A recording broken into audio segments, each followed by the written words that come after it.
Hello students, स्वागत है सबका बंसल एकेडमी के यूट्यूब प्लेटफॉर्म के ऊपर। सो स्टूडेंट्स, आज हम आपका इम्पॉर्टेंट टॉपिक एक पॉलिटी का डिस्कस करेंगे। सो नोट कर लें सारे जने, आज हम बहुत ज़्यादा इम्पॉर्टेंट पंचायत होती क्या है स्टूडेंट्स, पंचायत क्यों ज़रूरी हैं, कैसे बनी, ये सारी चीज़ें हम आज इन डेप्थ डिटेल में डिस्कस करने वाले हैं। सो स्टूडेंट्स, बात करते हैं शुरुआत से। तो अगर बात की जाए, जब हमारा देश आज़ाद हुआ था और आज़ाद होने के बाद 1950s में, ठीक है, जब सरकार ने देखा कि हमारे देश में बहुत ज़्यादा प्रॉब्लम है गरीबी की, भूखमरी की, अनपढ़ता की। सो इलिटरेसी सबसे बड़ी प्रॉब्लम थी, पॉपुलेशन मास हंगर इंडेक्स बहुत हाई था। उस समय पे गवर्नमेंट ने सोचा कि इन सब चीज़ों को ग्रास रूट लेवल से ठीक करना पड़ेगा। तो बहुत इंपॉर्टेंट पॉइंट आ जाता है स्टूडेंट्स, अगर हम पंचायत की बात करते हैं तो जो पंचायत हमारी होती हैं ये आपकी ग्रास रूट लेवल डेवलपमेंट के लिए,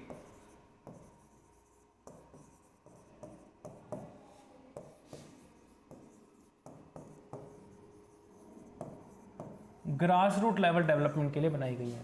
आपको एग्जाम में क्वेश्चन सीधा पूछा जा सकता है कि भाई पंचायत किस चीज़ के लिए है, क्यों है। हमारे देश में लोअर लेवल पे हमारे देश के प्रधानमंत्री, हमारे देश के राष्ट्रपति या हमारी स्टेट के CM, governor, MPs, MLA grass root level development को हर रोज़ नहीं देख सकते। इसलिए जब देश आज़ाद हुआ और जब पहली बार गवर्नमेंट बनती है तो हमारे देश के पहले जो प्रथम प्राइम मिनिस्टर पंडित जवाहरलाल नेहरू थे, उनके द्वारा कहा गया कि ग्रास रूट लेवल की डेवलपमेंट आप सब लोकल लेवल पे, लोकल पीपल के ऊपर छोड़ दो, लोकल लेवल के ऊपर छोड़ दो। सो स्टूडेंट्स, यहाँ पे हम पंचायत की बात कर रहे हैं, यहाँ पे हम ग्राम पंचायत की बात करेंगे, विलेज लेवल डेवलपमेंट की बात करेंगे, और सबसे इम्पॉर्टेंट चीज़, अगर हम पंचायती राज सिस्टम की बात कर रहे हैं तो हम गांधी जी की बात करेंगे। सो स्टूडेंट्स, गांधी जी की आइडियोलॉजी थी, गांधी जी की सोच थी कि organisation of village panchayat, organisation of village panchayat. आपको सीधा क्वेश्चन पूछा जाता है पेपर में, कौन सा आर्टिकल है, article 40। Organisation of village panchayat जो है ये हमारे किस पार्ट में, संविधान के किस भाग में आता है? DPSP, directive principle of state policy, part 4। अब स्टूडेंट्स, पार्ट 4 का कनेक्शन था इसके साथ। आपको सारी चीज़ें मैं डिटेल में करवाऊंगा, लेकिन आपको साथ के साथ ये भी बताता रहूँगा कि पेपर में आपको एग्ज़ाम में किस टाइप से क्वेश्चन पूछे जा सकते हैं। स्टूडेंट्स, बहुत ज़्यादा ज़रूरी है कि आप कुछ भी पढ़ते हो, आपको ये पता होना चाहिए कि एग्ज़ाम में वहाँ से क्वेश्चन कैसे बन सकता है। मान लीजिए आप सारा पंचायती राज सिस्टम, पंचायत के बारे में सब कुछ पढ़ के चले गए, लेकिन आपको यही नहीं पता कि पंचायत का हमारे संविधान में पार्ट कितना है, पंचायत के लिए हमारे कॉन्स्टिट्यूशन में कौन सा भाग है, म्यूनसिपाल्टीज़ के लिए संविधान में कौन सा भाग है। कई बार अगर ऐसे पॉइंट ही छोड़ दिए तो सारा ज़ीरो हो जाता है। सो स्टूडेंट्स, चीज़ें इन डेप्थ में करेंगे। सो गांधी जी की आइडियोलॉजी थी जी, गांधी जी की सोच थी कि अगर विलेज लेवल डेवलपमेंट होगी, ग्रास रूट लेवल की डेवलपमेंट होगी, तो ऑटोमेटिकली हमारे देश में नगरों का विकास होगा। गांव अगर अच्छे बनेंगे, गांव बेहतर बनेंगे, गांव से ही आगे टाउन्स बनेंगे, टाउन से ही कल को अच्छी सिटीज़ बन पाएंगी। तो बॉटम टू टॉप आपको एग्जामिनर किसी भी टाइप से ये स्टेटमेंट बेस्ड क्वेश्चन पूछ सकता है। और स्टूडेंट्स, ये आपका स्टेट का मैटर है। आर्टिकल 40 जो है students, directive principle of state policy, part 4 में है। और किसकी आइडियोलॉजी थी? महात्मा गांधी जी की गांधीयन आइडियोलॉजी का पॉइंट है। तो स्टूडेंट्स, एक पॉइंट नोट कर लो, 1952 में जब हमारे देश की सरकार ने एक कम्युनिटी डेवलपमेंट प्रोग्राम चलाया था, community development programme,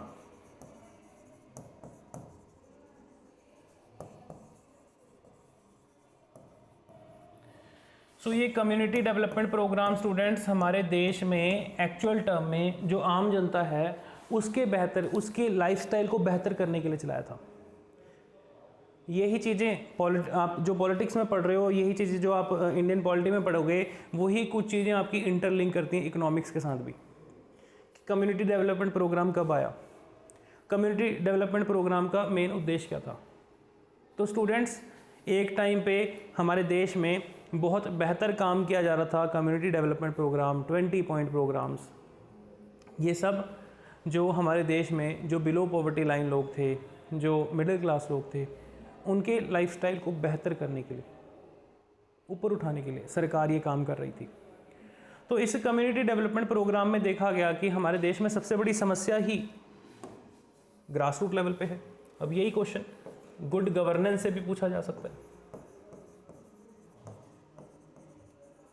good governance, आप सब कुछ पढ़ के चले गए, आपने छोड़ दिया पंचायती राज डे कब आता है, ठीक है। तो स्टूडेंट्स, गुड गवर्नेंस का पॉइंट आ जाए तो हमारे देश में सीडीपी प्रोग्राम जो गवर्नमेंट ने शुरू किया था, वो स्पेशली उसकी शुरुआत विलेज लेवल डेवलपमेंट, उसकी शुरुआत स्टूडेंट्स विलेज लेवल डेवलपमेंट से कर दी गई थी कि ग्रामीण क्षेत्रों का विकास होगा तो ऑटोमेटिकली ग्रामीण क्षेत्रों को डेवलप करके हम टाउन्स, अच्छे नगर और उससे अच्छे सिटीज़, अच्छे शहर, विकसित शहर, मेट्रो सिटीज़ बना सकेंगे।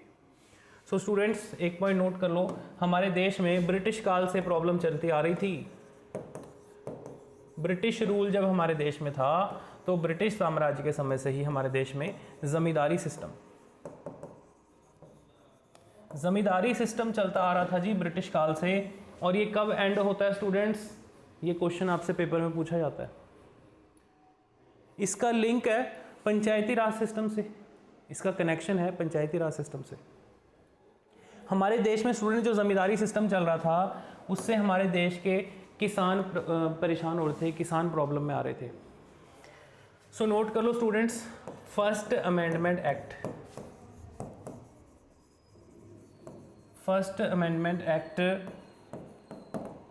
जो फर्स्ट अमेंडमेंट एक्ट हमारे कॉन्स्टिट्यूशन में हुई थी 1951 में, जिसमें हमने 9th शेड्यूल को ऐड किया था। 9th schedule was added. So students, जो हमने 9वीं अनुसूची ऐड की थी वो 9th शेड्यूल हमारा था abolition of zamindari system. Abolition of zamindari system. बाकी जो भी चीज़ें हम पढ़ रहे हैं स्टूडेंट्स, ये सारे हैंडआउट्स आपको प्रोवाइड कर दिए जाएंगे, आपको हमारी ऐप पे मिलेंगे और साथ के साथ आपको ये PDF फॉर्म में पढ़ने के लिए आपके ग्रुप्स में आ जाएंगे, ठीक है जी। सो स्टूडेंट्स, एक पॉइंट नोट कर लो कि ज़मींदारी सिस्टम जो थी,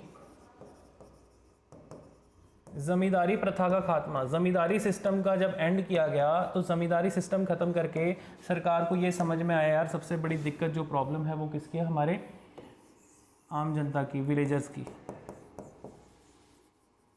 जो गांव में लोग रह रहे हैं उनके लिए ज़रूरी है कि वो अपनी डेवलपमेंट का काम खुद करें।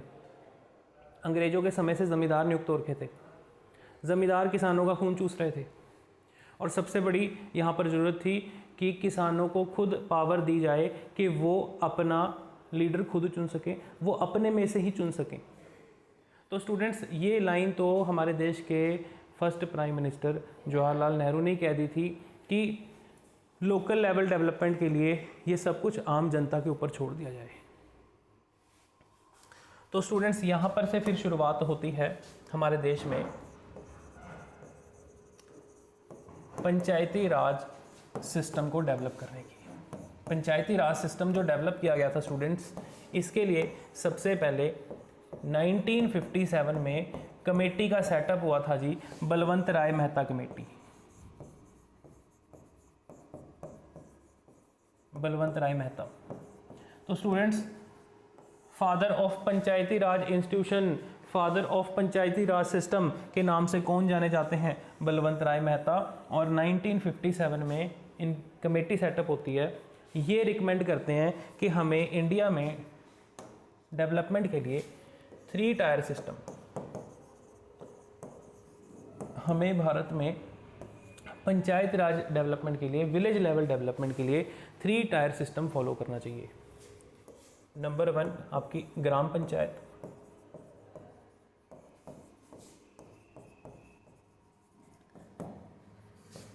नंबर 2 पंचायत समिति या ब्लॉक समिति।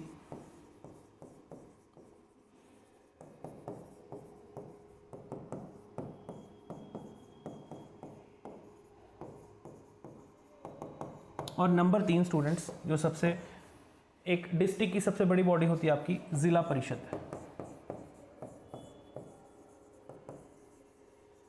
तो इस प्रकार से ये रिकमेंड किया था जी बलवंत राय मेहता जी ने। Balwant Rai Mehta also known as father of panchayati raj institution. आपको क्वेश्चन आ जाता है, आपको घुमा के क्वेश्चन पूछा जाएगा स्टूडेंट्स, ऑप्शन में आपको महात्मा गांधी भी दिया होगा। तो गांधी जी की आइडियोलॉजी थी, महात्मा गांधी राइट आंसर नहीं होगा, बलवंत राय मेहता। आज भी यही सिस्टम चल रहा है। और 1957 में कमेटी सेटअप हुई थी। इसके बाद और बाकी की कमेटियां सेटअप होती हैं।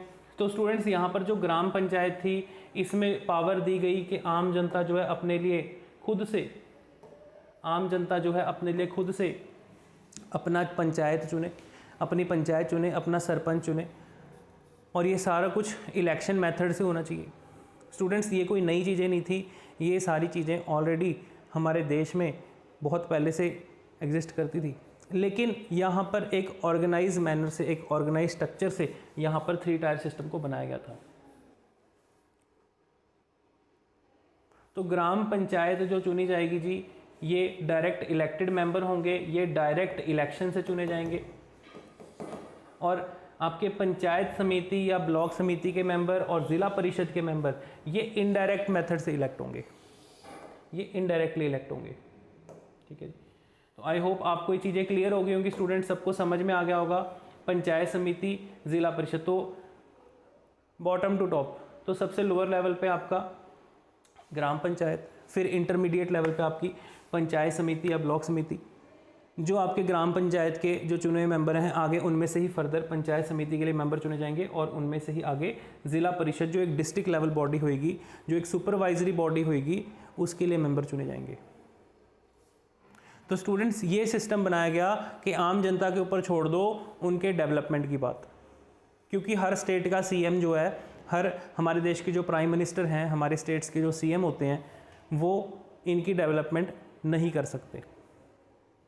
तो सिंपल सी बात है जी, आज की डेट में आपको पता है कि जो स्टेट्स को फंड आते हैं, तो राज्य आगे, जो राज्य का आपका स्टेट फाइनेंस कमीशन होता है स्टूडेंट्स, वो आगे इनको फंड भेजते हैं। ठीक है, ज़िला परिषद को जाएगा, हर एक डिस्ट्रिक्ट हेडक्वार्टर को, डिस्ट्रिक्ट हेड को जाएगा। ठीक है, तो ज़िला परिषद का स्टूडेंट जो चेयरमैन रहेगा, मेन जो सीईओ रहेगा, वो आपका डिस्ट्रिक्ट कलेक्टर होगा। तो कलेक्टर के पास सारी पावर रहेगी। जो नीचे आगे ज़िला परिषद के मेंबर होंगे, जो पार्षद होंगे, वो सही काम कर रहे हैं कि नहीं कर रहे, इन सबको सुपरवाइज़ करने का काम डिस्ट्रिक्ट कलेक्टर का होगा। सारी ग्रांट आगे ज़िले से डिस्ट्रिक्ट कलेक्टर के पास से आगे फर्दर दी जाएगी। ठीक है, अब भेजी जाएगी ग्राम पंचायत को, पंचायत समिति को, पंचायत समिति से ग्राम पंचायत को। तो ये सारा सिस्टम रहेगा। सो आई होप स्टूडेंट्स आपको चीज़ें क्लियर होगी होंगी। इसके बाद स्टूडेंट्स, इसके अलावा और भी कमेटी सेटअप हुई थी जी, अशोक मेहता कमेटी।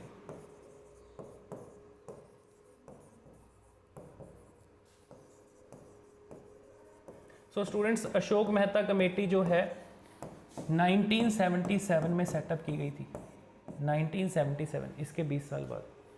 तो ये सारी कमेटी सेटअप हो रही हैं।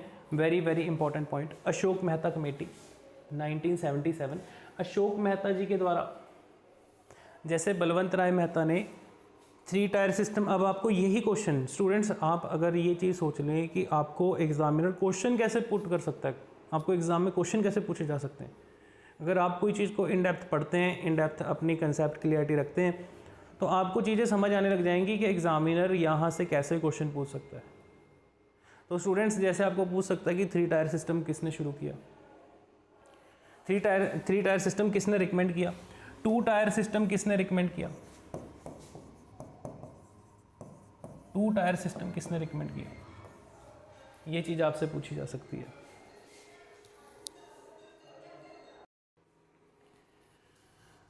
सो स्टूडेंट्स, आपको पेपर में ये सीधा क्वेश्चन पूछा जा सकता है, 2 टायर सिस्टम किसने शुरू किया, 3 टायर सिस्टम किसने शुरू किया। सो यहाँ पर स्टूडेंट्स, इन्होंने रिकमेंड किया कि हमें एक ज़िला परिषद एक ज़िला परिषद बनानी चाहिए और एक मंडल पंचायत।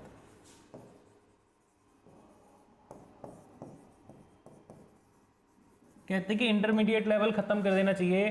तो यहाँ पर स्टूडेंट्स जो 2 टायर सिस्टम था, 2 टायर सिस्टम जो है रिकमेंड किया था अशोक मेहता कमेटी ने। ज़िला परिषद होगी डिस्ट्रिक्ट लेवल बॉडी, और यहाँ पर कलेक्शन ऑफ विलेजेस, ठीक है, cluster of villages, group of villages, सभी गाँव की जितने भी इसके अंदर आपके 20 से लेकर 60 तक जो गांव आएंगे जहां पर मंडल पंचायत उनकी अपनी होगी, ताकि यहां पर इंटरमीडिएट लेवल ख़त्म किया जाए और यहां पर जो करप्शन वगैरह होगी उसको कम किया जाए। तो students Ashok Mehta committee recommend हुई थी। इसी तरीके स्टूडेंट्स आपको क्वेश्चन पूछा जा सकता है GV राव कमेटी,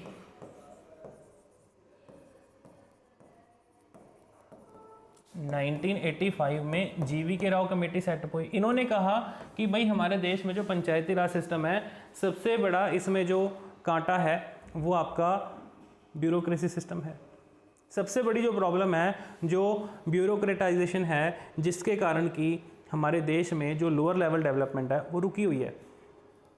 क्योंकि स्टूडेंट्स यहाँ पर सबसे बड़ी प्रॉब्लम थी कि कई सारे इस टाइम पे जो ऐसे ब्यूरोक्रेट्स थे जो बहुत ज़्यादा करप्शन कर लेते थे, तो सबसे बड़ी मार जो है भाई करप्शन झेल रही थी। तो इन्होंने अपनी यहाँ पर रिकमेंडेशन दी। इन्होंने कहा फिर हमें एक डिस्ट्रिक्ट डेवलपमेंट कमिश्नर की पोस्ट क्रिएट करनी चाहिए, जो CEO होगा, चीफ एग्जीक्यूटिव ऑफिसर होगा ज़िला परिषद का। तो स्टूडेंट्स आपको ऐसे क्वेश्चन पूछा जा सकता है कि भाई डिस्ट्रिक्ट डेवलपमेंट कमिश्नर की पोस्ट क्रिएट करने की बात किसने की गई? GV राव कमेटी के। ब्यूरोक्रेटिक सिस्टम जो ग्रास रूट लेवल है उसमें सिर्फ ग्रास रह गई, ग्रास निकल गई, रूट रह गए हैं। तो ग्रास रूट लेवल जो है मतलब कि सही तरीके से डेवलपमेंट इसकी नहीं हो पा रही। कारण क्या है उसका? जो हमारे देश में ब्यूरोक्रेटाइजेशन था। तो सबसे बड़ी प्रॉब्लम हमारे देश की समस्या जो थी स्टूडेंट्स, खैर अभी भी है, बहुत हद तक कंट्रोल हुई है, कम हुई है, ठीक है जी। 1986 में students LM Singhvi committee, LM Singhvi committee. तो स्टूडेंट्स इन सब नोट्स के हैंडआउट्स आपको प्रोवाइड कर दिए जाएंगे। आई होप आपको चीज़ें क्लियर हो रही होंगी। 1986 में स्टूडेंट्स LM सिंघवी ने रिकमेंड किया था कि भाई पंचायत को संविधानिक मान्यता दी जाए, इसका कॉन्स्टिट्यूशनलाइजेशन किया जाए, इसको संविधानिक मान्यता दी जाए। LM सिंघवी जी ने कहा था कि भाई पंचायत के proper free and fair election हो, ठीक है, जो आप पढ़ते हैं फ्री एंड फेयर इलेक्शन हो। तो आपको पता है जी पंचायत के इलेक्शन, म्यूनसिपालिटी के election students state election commission conduct करता है। स्टेट इलेक्शन कमीशन पूछा जा सकता है पेपर में कि कौन कंडक्ट करता है। पंचायत को फंड कौन देता है? इन्होंने कहा कि पंचायत अपने फंड्स खुद मैनेज करे जो पैसा आ रहा है, लेकिन फंड देगा कौन? स्टेट प्रोवाइड करेगी, क्योंकि आपने पढ़ा था स्टेट का मैटर है। स्टेट प्रोवाइड करेगी, इसके लिए स्टेट का फाइनेंस कमीशन प्रोवाइड करेगा, जो स्टेट का अपना फाइनेंस कमीशन होगा। ये सारी चीज़ें रिकमेंड की गई थी LM सिंघवी कमेटी ने। तो स्टूडेंट्स इसके बाद आपको क्वेश्चन पूछा जाएगा कि कौन सा हमारा पार्ट है, पार्ट 9 कब ऐड हुआ था? Added in 1992। So students question पूछा जाएगा आपका पंचायती राज सिस्टम को कितनी पावर है? पंचायती राज सिस्टम हमारे स्केड्यूल के कौन से स्केड्यूल का हिस्सा है? स्केड्यूल 11, 11वीं अनुसूची, 11th स्केड्यूल 1992 में ऐड किया गया bye 73rd amendment act. 73rd amendment हुई थी संविधान में और उसमें पंचायत को जगह दी गई। पंचायती राज सिस्टम स्टूडेंट्स नोट कर लो एक पॉइंट, सबसे पहले 2 अक्टूबर 1959 को राजस्थान के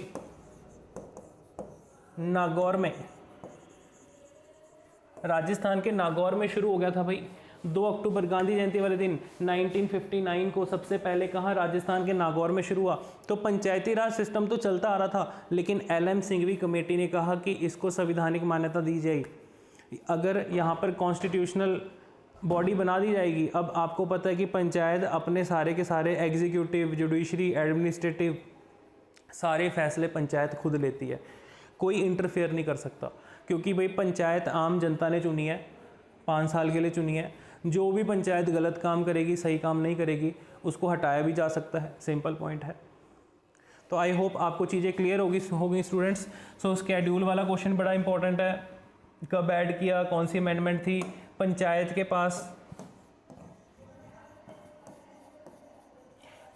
पास कितने टोटल फंक्शन है, कितनी पावर्स हैं, 29 मैटर्स। सो स्टूडेंट्स पंचायत के पास टोटल कितने, 29 फंक्शनल, कुछ भी कह लो, फंक्शनल पावर्स हैं। 29 फंक्शनल पावर्स हैं जिसमें पंचायत अपने फैसले खुद लेती है। आप देखते हैं कि जैसे किसी विलेज में सड़कों का काम, कैनाल्स बनाने का काम, इरिगेशन के लिए काम आ गया, XYZ, आप जितने भी काम देखते हो उसमें ग्राम पंचायत खुद अपने फैसले लेती है। उसमें सरपंच जो प्रधान जी होते हैं वो खुद अपने फैसले लेते हैं। तो स्टूडेंट्स इस प्रकार से हमें ये चीज़ समझ में आती है कि पंचायती राज सिस्टम हमारे देश के ग्रास रूट लेवल डेवलपमेंट के लिए कितना ज़रूरी था। तो आई होप स्टूडेंट्स आपको चीज़ें क्लियर हो गई होंगी। सो आपको अगर ज़्यादा डिटेल चाहिए आप नीचे दिए गए नंबर पे आप संपर्क करके पूछ सकते हैं। स्टूडेंट्स ऐसे ही नेक्स्ट क्लास में आगे हम कंटिन्यू करेंगे, आगे डिटेल में चीज़ें करेंगे। सो आई होप आपको वीडियो अच्छी लगी है। वीडियो लाइक करना, चैनल सब्सक्राइब करना। Thank you.